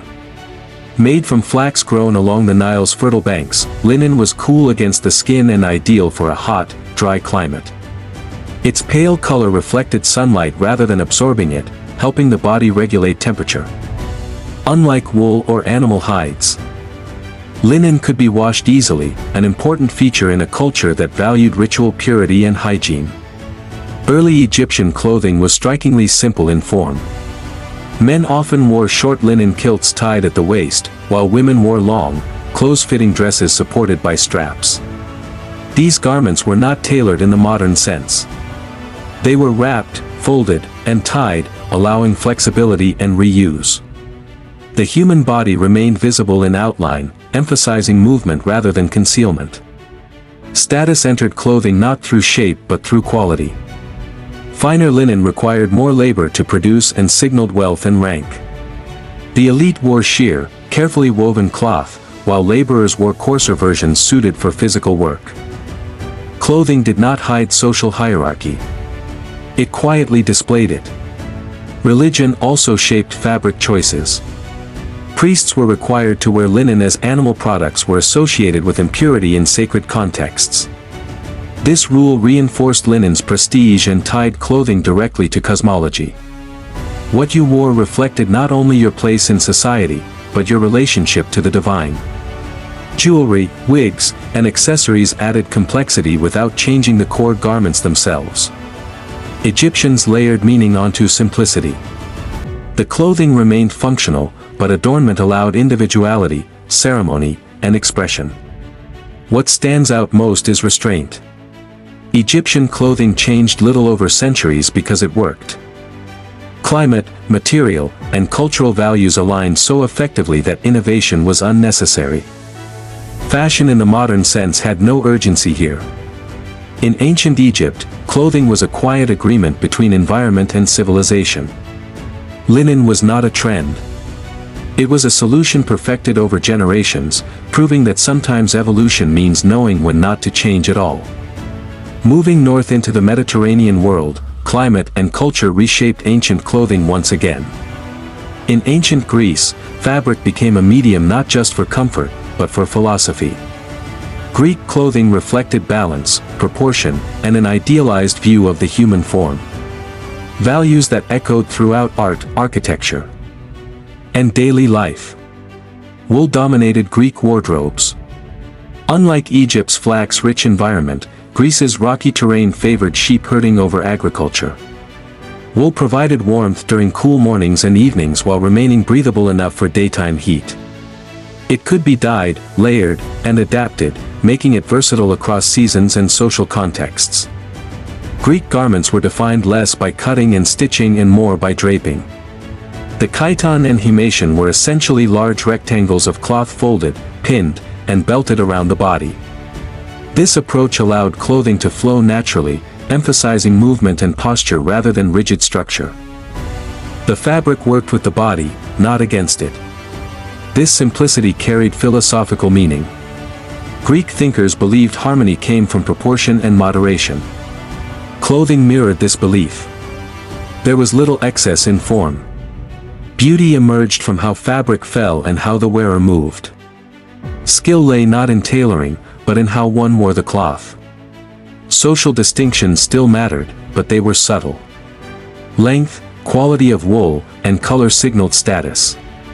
Citizens, foreigners, slaves, and women were all identifiable through variations in dress. Yet, the basic forms remained shared. Clothing reinforced the community while allowing hierarchy to exist within it. Gender also shaped drapery. Men's garments allowed freedom of movement for athletics and public life. Women's clothing emphasized coverage and continuity, reflecting social expectations rather than physical limitation. The fabric itself was neutral. Meaning came from how it was arranged. Unlike Egypt, Greek fashion evolved more visibly over time. Changes in length, fastening, and layering reflected shifts in taste and politics. Yet innovation never abandoned drapery. The rectangular cloth remained central, proving that adaptation did not require complexity. Greek clothing represents a turning point. Fabric was no longer just protection or status. It became a visual philosophy. Through wool and drape, the Greeks expressed their belief that order, balance, and beauty could exist even in the simplest materials as long as they were used with intention. When ancient Rome absorbed the Greek world, it inherited its clothing forms, but transformed their meaning. Roman garments were still based on draped fabric. But in Rome, clothing became less about philosophical beauty and more about hierarchy, citizenship, and power. What you wore in Roman society was a public declaration of who you were, and more importantly, who you were not. Wool remained the dominant material, valued for durability and availability. Linen existed and silk appeared later, but wool defined Roman daily life. Unlike the fluid Greek approach, Romans imposed stricter rules on dress. Clothing was regulated by custom and at times by law. Dress codes reinforced social order in a civilization obsessed with rank. The toga was the most powerful symbol of Roman identity, reserved almost exclusively for male citizens. It was heavy, unwieldy, and impractical. This was intentional. The toga was not meant for labor. It signaled leisure, authority, and participation in civic life. To wear it was to belong to the state. Slaves, foreigners, and most women were excluded from this privilege. Tunics formed the foundation of Roman clothing. Everyone wore them, but not all tunics were equal. Stripes, length, and fabric quality indicated status. Senators wore broad purple stripes. Knights wore narrower ones. Even color carried meaning. Purple dye was expensive and restricted, turning fabric into a controlled symbol of power. Women's clothing reflected both status and morality. The stole worn by respectable married women marked legal and social standing. Prostitutes and enslaved women were forbidden from wearing it, reinforcing moral boundaries through fabric. In Rome, clothing was not just descriptive. It was prescriptive. As the empire expanded, Roman fashion absorbed foreign influences. Silk from China, cotton from the East, and exotic dyes entered elite wardrobes. Yet these luxuries sparked anxiety. Roman writers complained that foreign fabrics weakened traditional values. Clothing became a battleground between tradition and globalization. Roman dress reveals a shift in purpose. Fabric no longer simply adapted to climate or expressed aesthetics. It enforced structure. It maintained order. In Rome, clothing was a system of visual control, ensuring that hierarchy remained visible at all times. Unlike Greek ideals of balance or Egyptian simplicity, Roman clothing spoke in rules. To be seen was to be judged, and fabric became one of the most efficient tools the empire ever used to define power without speaking a word. While wool and linen shaped the Mediterranean world, a very different textile revolution was unfolding in China. Here, clothing evolved around silk. A fabric so valuable that it reshaped economics, diplomacy, and social hierarchy. Silk was not simply worn. It was cultivated, guarded, and elevated into a symbol of civilization itself. Silk production required precision and patience. Silkworms fed on mulberry leaves, spun delicate cocoons, and were harvested at just the right moment to preserve the thread. This process demanded specialized knowledge and labor, making silk rare and expensive. From the beginning, it was associated with power and refinement rather than necessity. Chinese clothing emphasized layering and structure. Robes wrapped around the body and were secured with sashes, creating a sense of order and continuity. Unlike Greek drapery, Chinese garments were more standardized, reflecting Confucian values of hierarchy, harmony, and ritual. Clothing was meant to reinforce social stability, not individual display. Rank was encoded directly into fabric. Colors, patterns, and embroidery were regulated. Certain hues were reserved for the elite. Symbols woven into silk identified official position and imperial favor.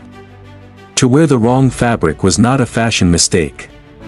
It was a legal and moral violation. Climate still mattered. Silk's ability to insulate while remaining lightweight made it suitable for varied environments.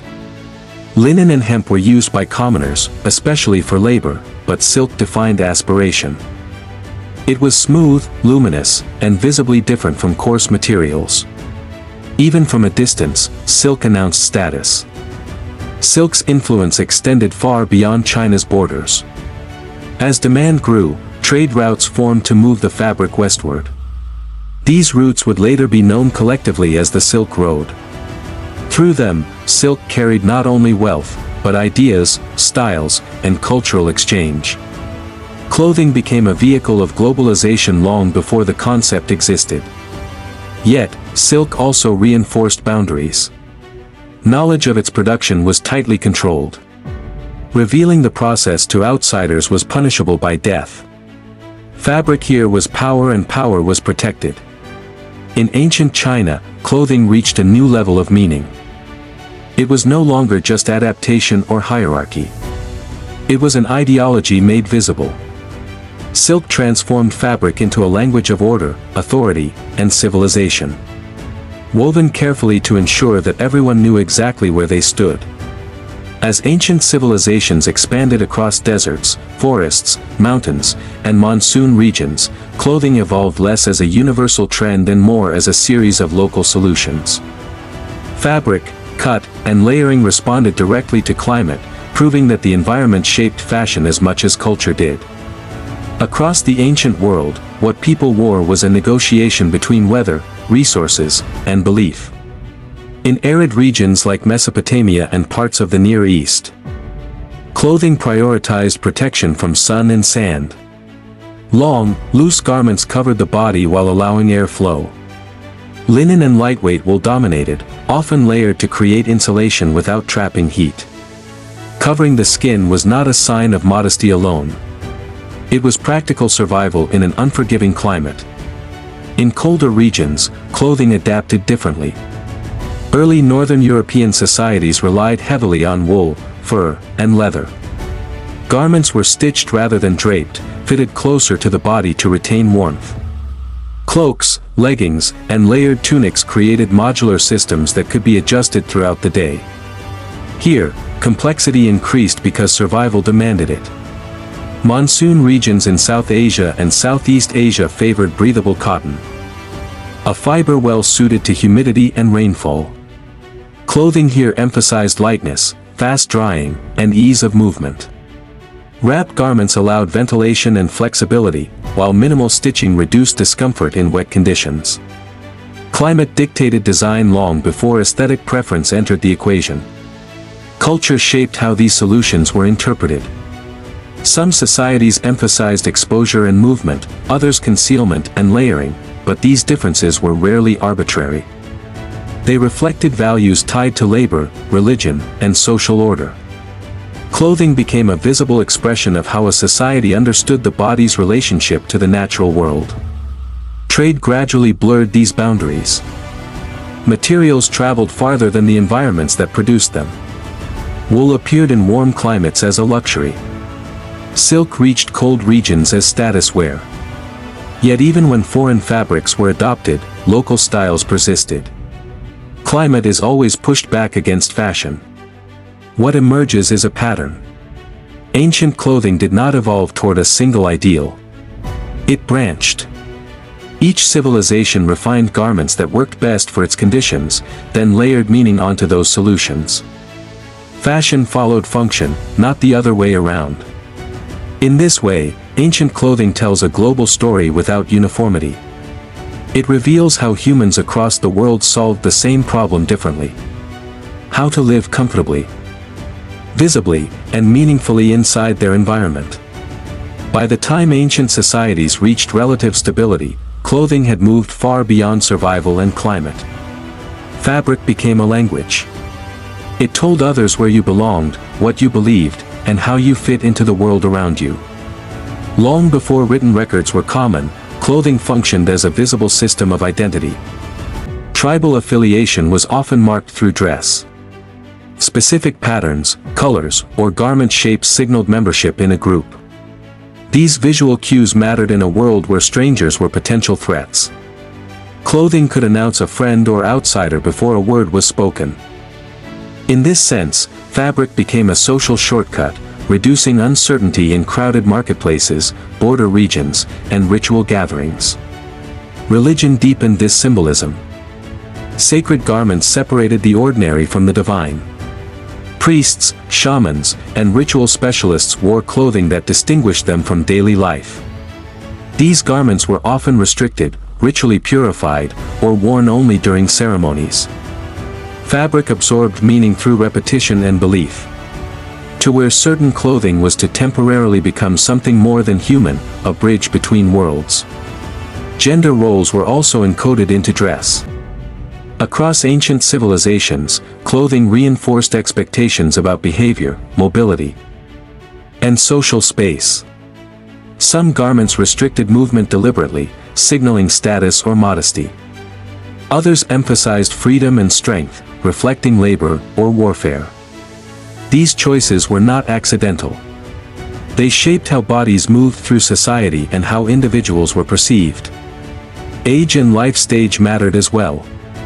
Children, adults, married individuals and elders often dressed differently. Clothing marked transitions.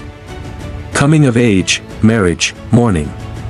Fabric accompanied life's milestones, changing as identity evolved. A garment worn at one stage of life might be forbidden or inappropriate at another. Even color carried meaning. Dyes were difficult to produce, and their availability varied widely. Certain colors became associated with mourning, celebration, power, or purity. Wearing the wrong color in the wrong context could signal disrespect or rebellion. In this way, clothing acted as a silent rule book, constantly read and interpreted by others. What is striking is how little of this symbolism relied on complexity. Most ancient garments were simple in construction. Meaning came not from elaborate design, but from shared understanding. Everyone knew what certain fabrics, colors, and shapes represented. By this stage, clothing had become memory made visible. Each garment carried layers of social knowledge, woven so deeply into daily life that to dress oneself was to declare identity without speaking at all. As ancient trade networks expanded, clothing entered a new phase of evolution. Fabric was no longer confined to local environments or traditions. It traveled. And when textiles moved across long distances, they carried transformation with them. New materials challenged old customs, and fashion became a site of negotiation between tradition and innovation. Trade routes connected civilizations that had never met face to face. Linen from Egypt, wool from the Mediterranean, silk from East Asia, and cotton from South Asia circulated through merchants and intermediaries. These fabrics did not replace local clothing immediately. Instead, they were absorbed slowly, often reserved for elites who could afford rarity. Foreign cloth signaled access, wealth, and global connection. Technology advanced alongside trade. Weaving techniques improved. Looms became more efficient. Dye processes grew more sophisticated, allowing deeper colors and greater consistency. Embroidery and patterning expanded the visual vocabulary of clothing. Garments remained structurally simple, but their surfaces became more expressive. This period also introduced tension. Traditional societies often viewed foreign fabrics with suspicion. New materials threatened established hierarchies and moral codes. In some cultures, laws were introduced to restrict who could wear imported cloth. Silk, purple dyes, and fine cotton became regulated commodities controlled to preserve social boundaries. Yet change was inevitable. Climate and practicality still mattered, but aspiration now played a role. People wanted what others had.